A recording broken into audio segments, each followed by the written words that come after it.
I'm Tom, a 58 years old deckhand on the Northern Star. And this farming documentary is going to take you straight into the heart of Alaskan king crab fishing.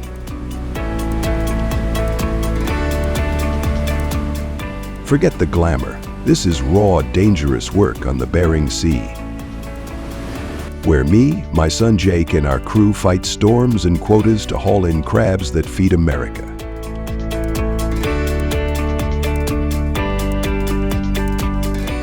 Want to know what it's really like?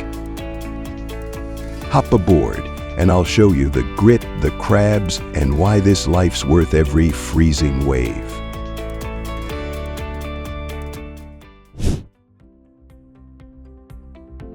Kodiak Harbor's buzzing as we load 200 crab pots, each 800 pounds, onto the Northern Star.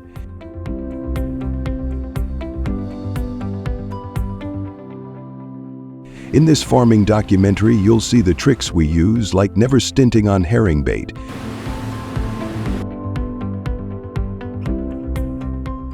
crabs go crazy for it, and a weak bait jar means empty pots. Learned that in '95 when we hauled up nothing but seaweed. Our crew's tight. Captain Hansen with 40 years at sea, Jake, my 25-year-old boy, all heart, and Sarah, our greenhorn, tougher than most.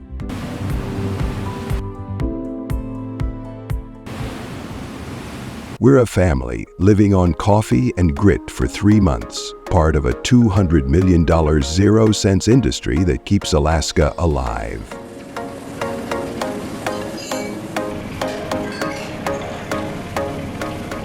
As we steam into the Bering Sea for this farming documentary, the air bites and the horizon's endless.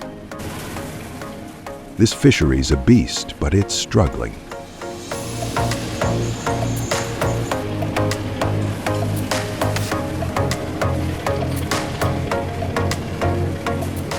Climate change warms the waters, pushing crabs' deeper yields drop 10% since 2019.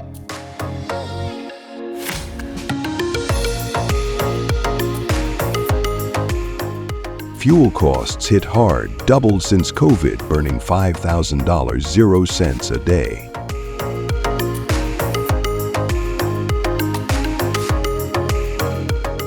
I check the sonar for crab clusters while Jake ties knots. Bow line, not too tight, I say. Gotta undo it fast if it tangles. Took me years to nail that knot. And I've seen storms snap lines tied wrong.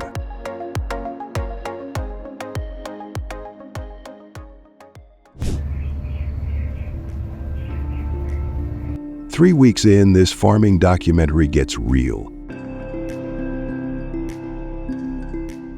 The sea's throwing 15-foot swells and we're working under floodlights, ice on our boots.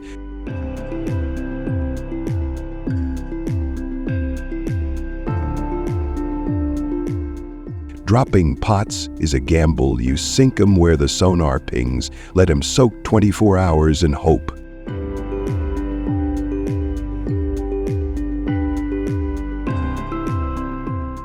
Last week, a 30-foot wave nearly sank us. Jake was pale, but he kept pulling. Hauling a pot's chaos, ropes groan, hydraulics scream, crabs spill out, claws snapping.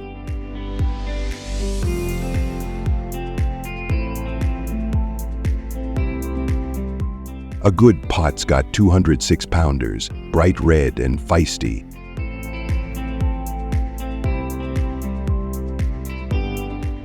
We sort fast keepers to the tank, small ones back to the sea.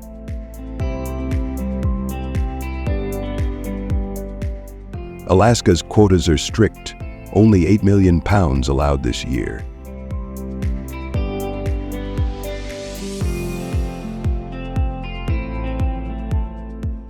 Some say it's too tight and destroys small boats.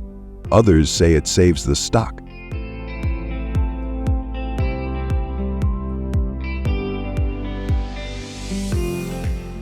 In this farming documentary, you see both sides. but we follow the law or lose everything.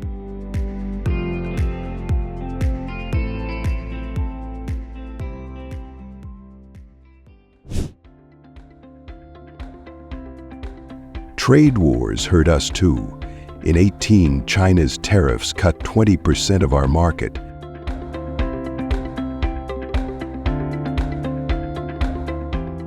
We're clawing back selling to Japan and the States, but it's tough. Down in the processing hold, time's the enemy.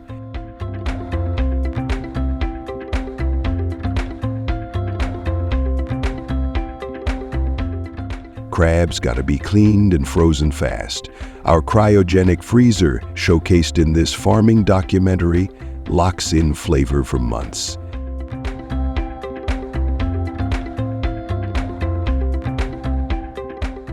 Cost a fortune, but with fuel prices, we had to innovate.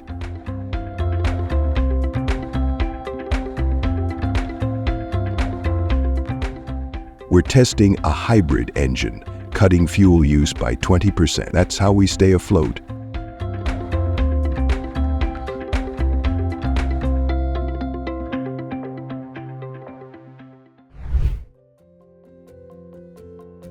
There's trouble brewing, and this farming documentary doesn't shy away. Big processors want automated sorting, cutting jobs. Kodiak's furious fishing's our life.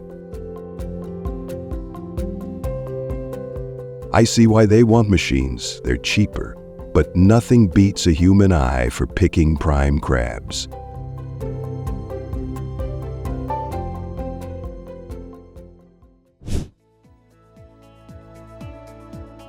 The sea's tough on crabs, too. Warmer waters shrink their numbers. Scientists are helping, releasing 1 million baby crabs since 2022. This farming documentary shows their work, and ours, using data to fish smarter.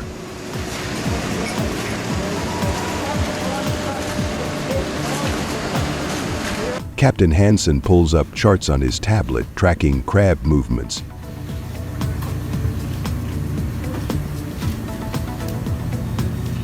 Fish like your granddad, he says, but think like a scientist. That's the future.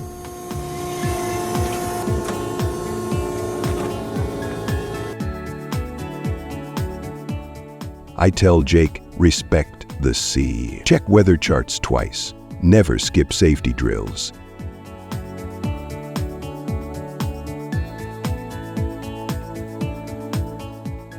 I've seen boats go down from cockiness. Stay humble, and she'll let you come home.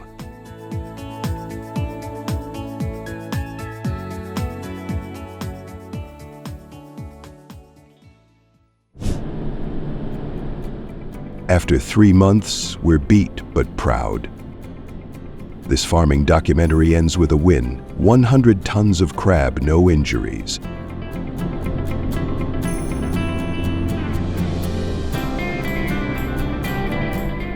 Docking in Kodiak, the harbor's alive, families, kids hugging their dads. We unload crates, crabs gleaming under sunset.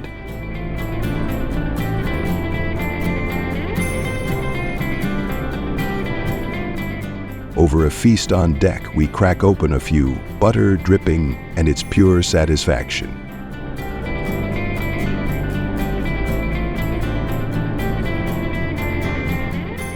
Jake's grinning, proud of his first full season. Seeing him haul a pot, crabs spilling out, I felt my granddad watching.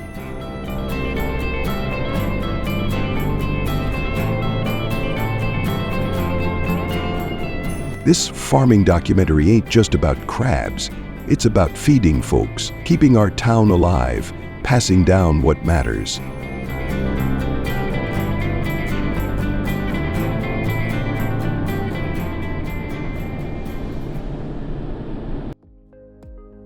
The Bering Sea's changing, but we're adapting. Baby crabs, new engines, smarter fishing, it's for Jake's generation.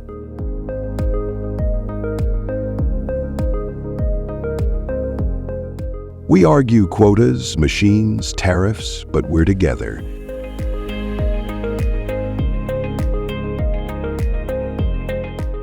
That's what makes this life, shown in this farming documentary, worth it. The crew, the crabs, the legacy.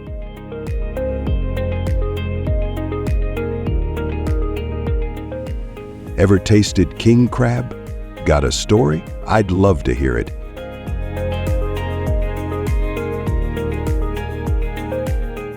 This sea's tough, but it's home, and I wouldn't trade it.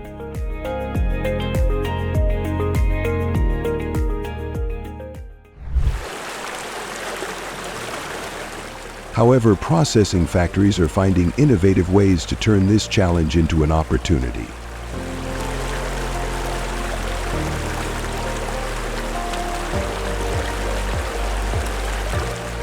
Could this invasive fish become a valuable resource for both the environment and the economy?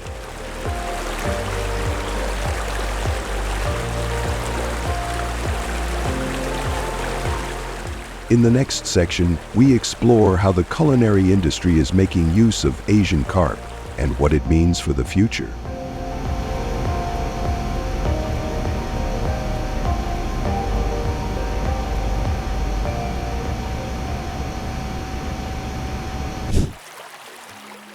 Catching, harvesting, and transporting Asian carp involves a coordinated process to meet growing demand.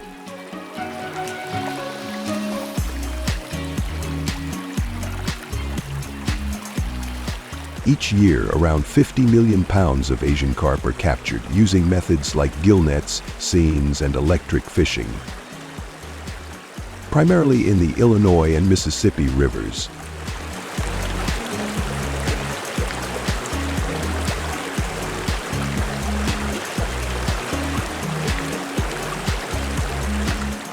Once caught, the fish are quickly transported in refrigerated trucks to processing factories, where up to 10 tons are delivered daily during peak seasons.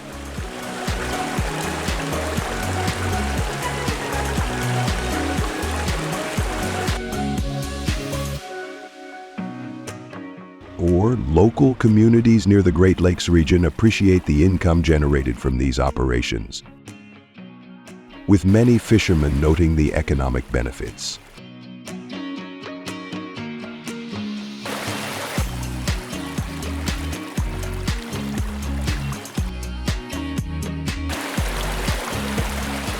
However, concerns about the long-term environmental impact of the invasive species persist, as the fishing industry continues to balance profitability with sustainability in handling this growing challenge.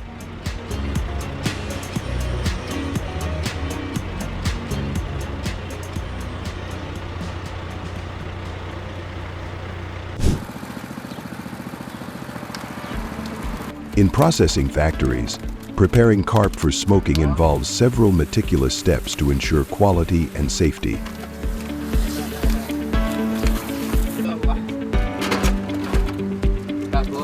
After arriving, carp are unloaded and quickly inspected to meet USDA standards for freshness and size, with only fish weighing 3 to 5 pounds typically chosen for smoking.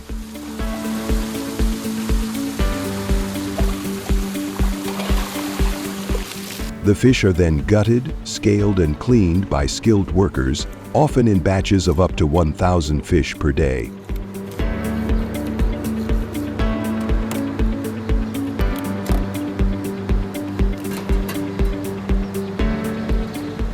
Next, they undergo a brining process that lasts 12 to 24 hours, allowing the fish to absorb flavor while maintaining moisture.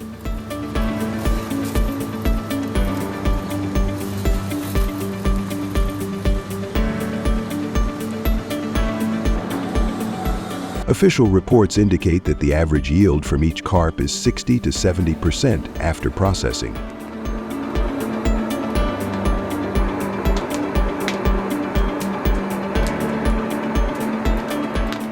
Once brined, the fish are smoked for 6 to 12 hours in large industrial smokers, imparting a rich flavor that makes smoked carp a popular regional snack.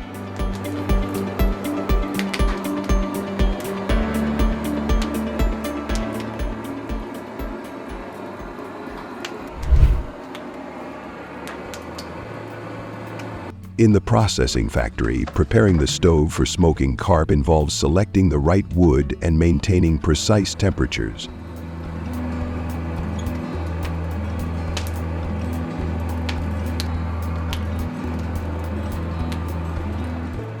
Local workers typically use hardwoods like hickory, oak, and cherry, known for producing rich, aromatic smoke that enhances the fish's flavor.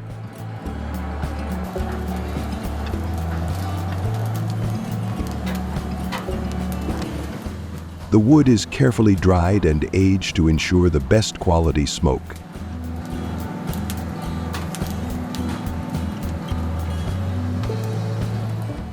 The factory stove is heated to a consistent 180 to 200 DGF, allowing the carp to smoke slowly and evenly.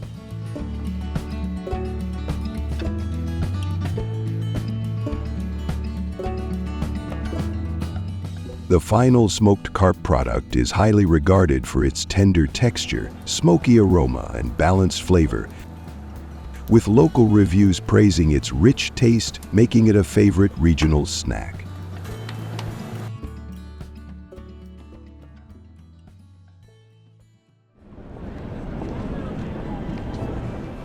Smoked carp has gained significant popularity in localities around the Great Lakes and Mississippi River regions, where Asian carp is abundant.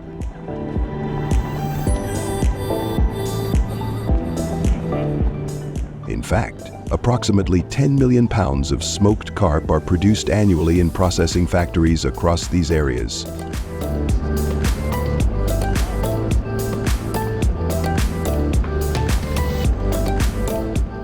Customers consistently praise the fish's firm texture and rich, smoky flavor, with many highlighting its unique taste compared to other smoked fish.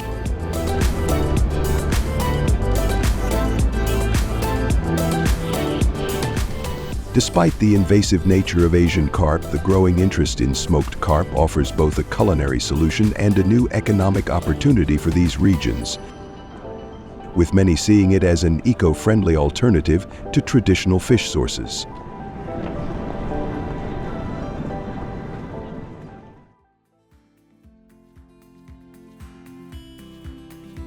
Alligator farming in Florida emerged from a conservation crisis.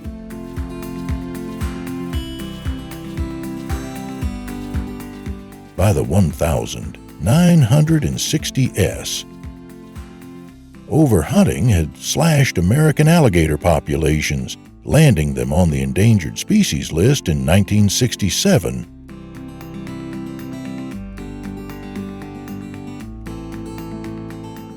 The U.S. Fish and Wildlife Service estimated fewer than 500,000 remain nationwide, down from millions in the 1800s.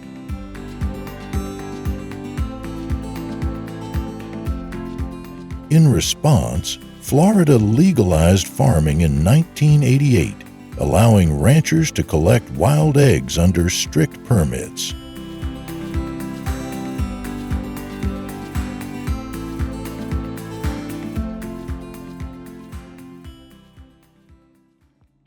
Today, the Florida Fish and Wildlife Conservation Commission, FWC, reports over 1.3 million wild alligators, with farms raising thousands more.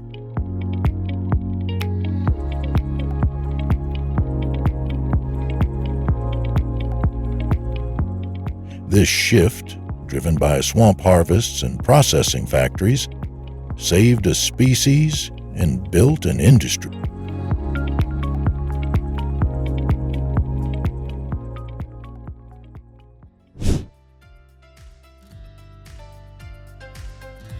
Science fuels this success. Alligators, unchanged for millions of years, thrive in Florida's warm, wet climate.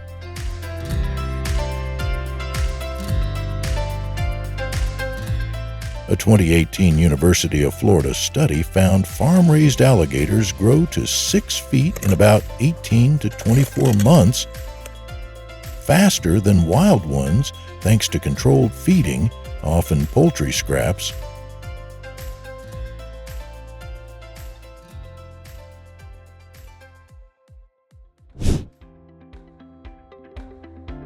In the processing factory, their value shines. Meat offers 23 grams of protein per 3.5-ounce serving, per USDA data.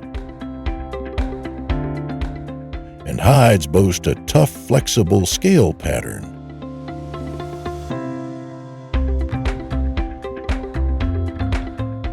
Dr. Frank Mazzotti, a University of Florida crocodilian expert, notes, "Their skin's durability beats most leathers. It's why they're prized."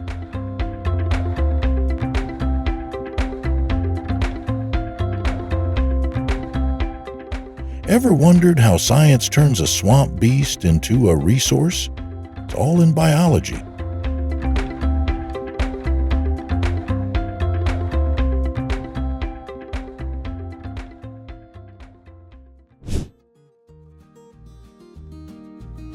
The journey begins with farmers like John Tanner, a veteran from Lake City.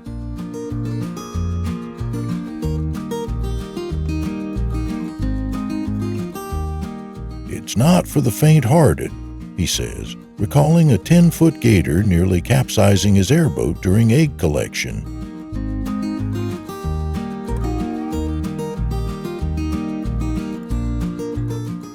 Each summer, farmers gather up to 45,000 eggs statewide under FWC oversight, hatching them in fenced, water-filled pens.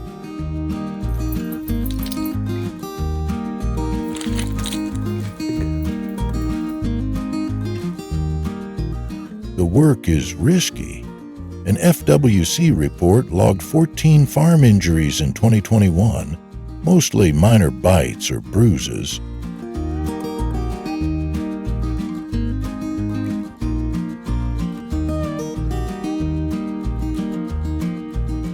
"One good haul covers my truck payment," Tanner adds.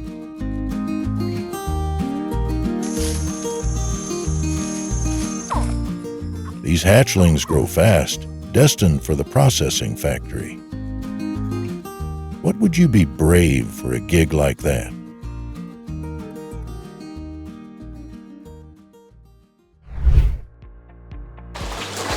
At the processing factory, alligators become food.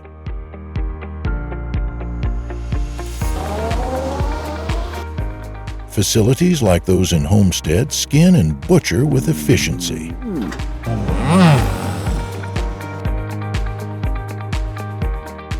"It's hot, wet work," says Carla Ortiz, a line worker with 8 years' experience, as she slices a tail into steaks.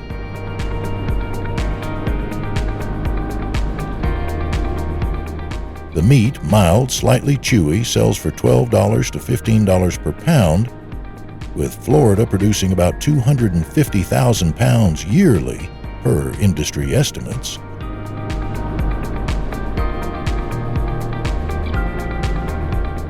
Compared to beef, $6 to $8 per pound, it's a niche treat, popular in southern dishes like Gator gumbo.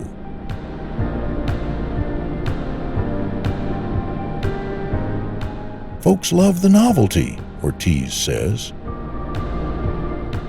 "Ever tasted alligator? It's less fishy than you'd expect."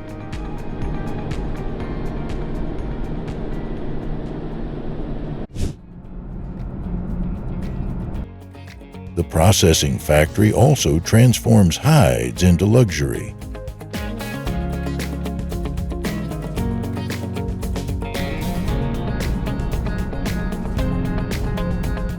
After tanning, a single 6-foot alligator hide fetches $200 to $250.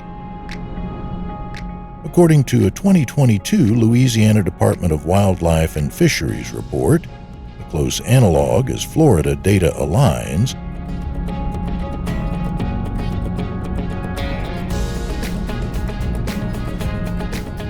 this feeds a $25 million annual trade in Florida, crafting boots, belts, and bags, some retailing for $5,000 or more.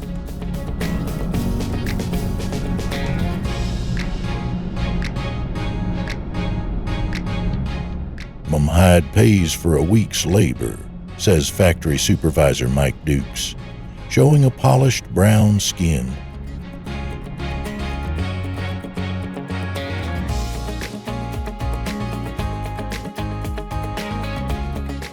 Compared to cowhide, $40 to $60, it's a premium product, rivaling crocodile leather from Australia. Ever owned something this wild?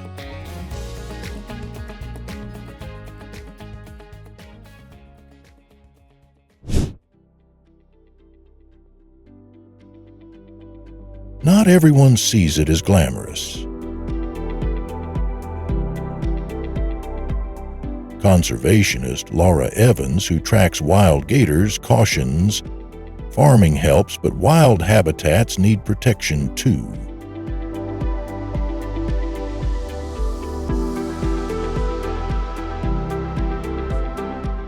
In the processing factory, worker Jamal Reed keeps it real. I cut meat, not fairy tales, it's a paycheck.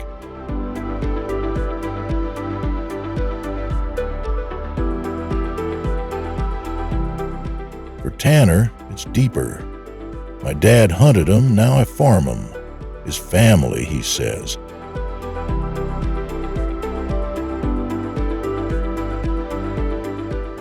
Their stories ground the industry's shine in sweat and reality.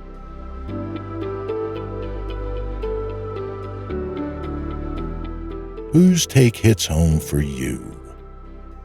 The guardian, the worker, or the legacy keeper?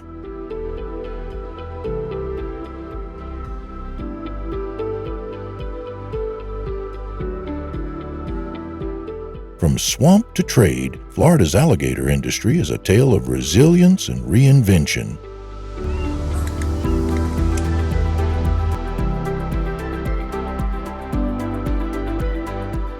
Processing factories churn out meat and leather, but also jobs, pride, and a species' survival.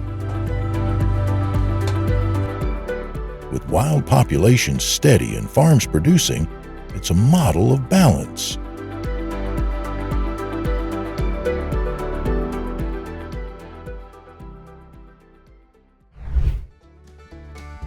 Hello, friends. Pork is the most consumed meat in the world, accounting for nearly 36% of global meat consumption. With China, the European Union, and the United States leading in production and consumption.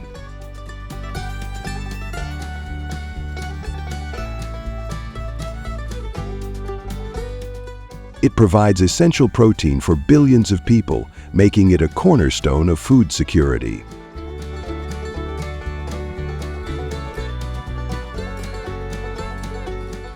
But have you ever wondered, where does pork come from? How is it processed?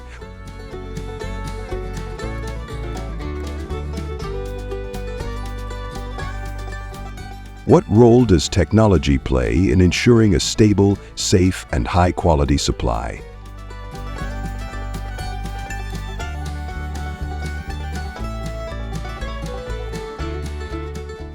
This documentary takes you inside the modern pork industry to answer these critical questions.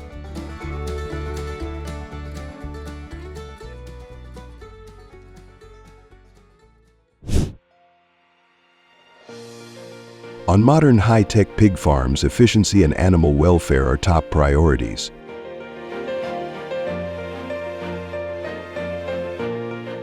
Each climate-controlled barn maintains a temperature of 18 to 24 dEC with 50 to 70% humidity, ensuring optimal growth.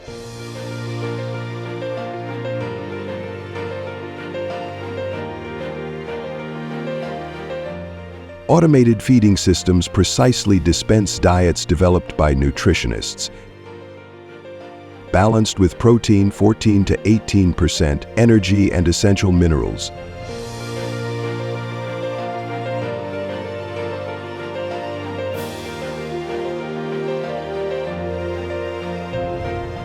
AI-powered health monitoring systems track each pig's weight, activity, and potential disease, allowing for early intervention.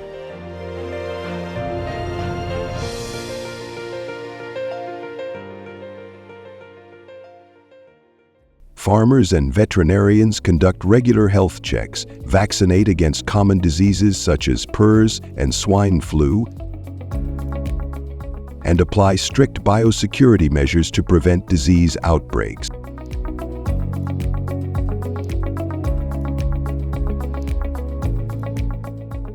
With these advances, pigs reach the ideal weight for processing factories of 198 to 264 pounds in just 5 to 6 months,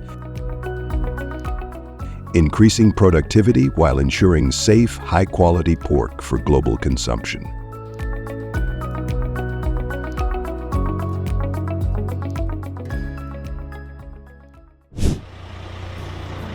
Once pigs reach their ideal weight of 190 to 264 pounds, they are transported from large-scale farms in Iowa, North Carolina, or Jiangsu, China, to the processing factory in a climate-controlled environment to minimize stress.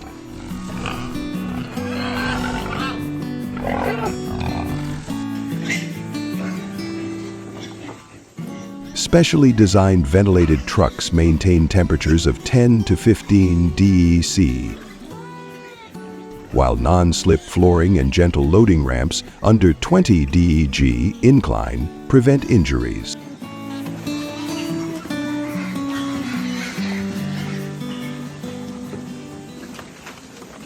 In Germany and Spain, farms implement group transport systems, keeping familiar pigs together to reduce anxiety.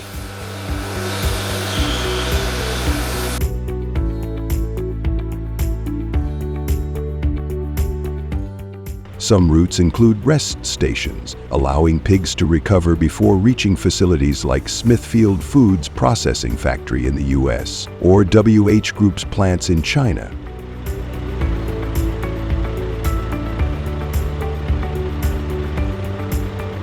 These techniques lower cortisol levels, preventing pale, soft, exudative PSE meat, ensuring tender, high-quality pork for consumers worldwide.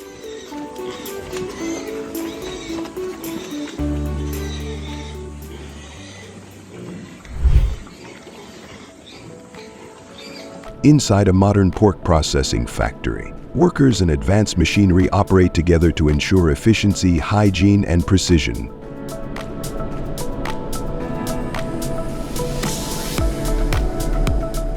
Upon arrival, pigs are guided through stress-reducing holding areas, where workers conduct health inspections before processing begins.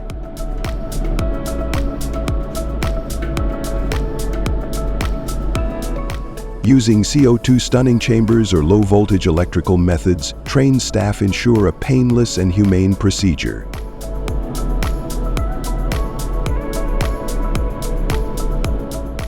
Next, automated hook and rail systems move pigs through the facility, where workers clean and inspect each carcass.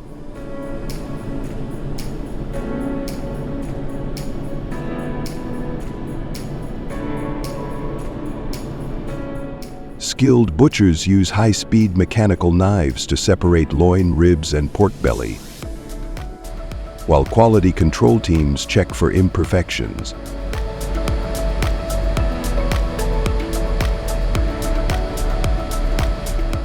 In the final stages, employees oversee vacuum packing, rapid chilling, and labeling,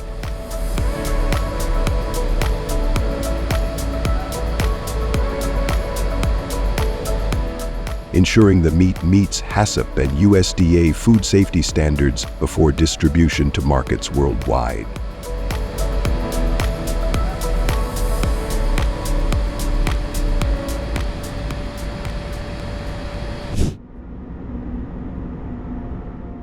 The pork processing factory transforms fresh meat into high-value products like sausages, bacon, and ready-to-eat meals, supplying millions globally.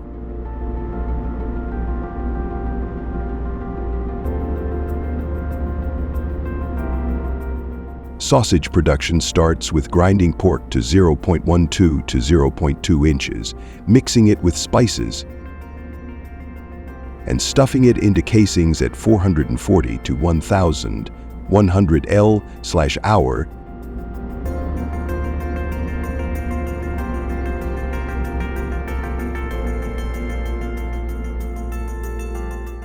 Bacon is cured for 6 to 12 hours, then smoked at 150 to 170 DGF for rich flavor.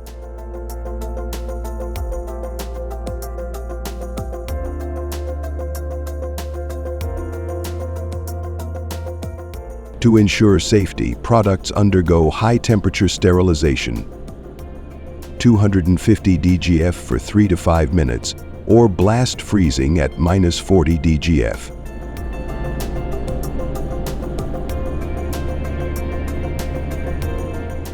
Vacuum packaging extends shelf life by 50 to 200%, keeping products fresh during transport.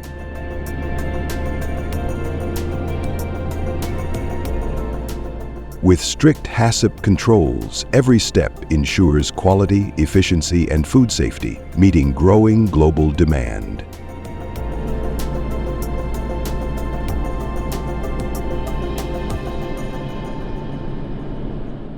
How do these innovations shape the future of processed pork?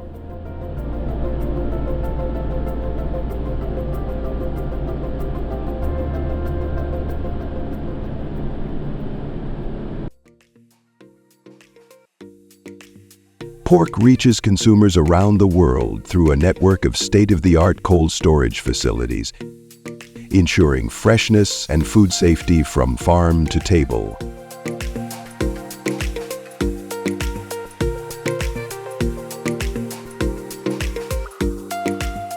Inside the processing factory, refrigerated transport at 28 to 32 DGF and vacuum sealing technology preserve the quality of the meat.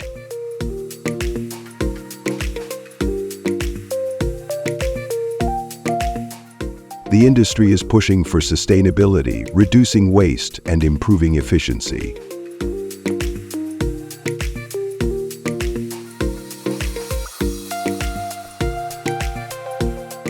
Innovations in farming, processing, and logistics are shaping the future of food production.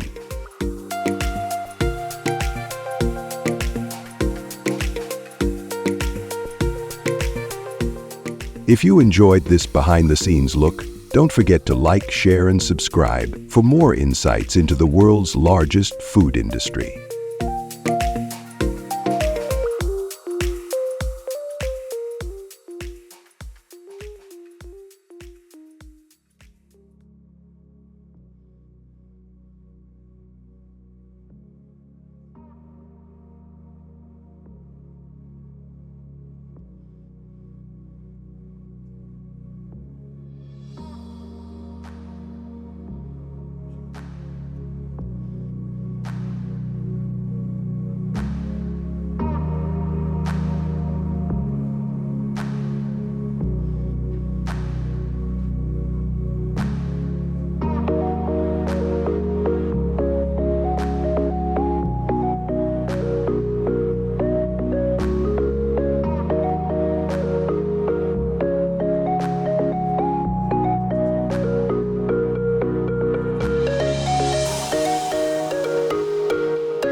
AI technologies are gradually developing and created by human hands. What if each processing factory gradually has fewer people working? Please share your thoughts below in the comments section of this video. And lastly, don't forget to recommend the channel to your friends so they can watch too. Thank you and goodbye. See you again in the next videos.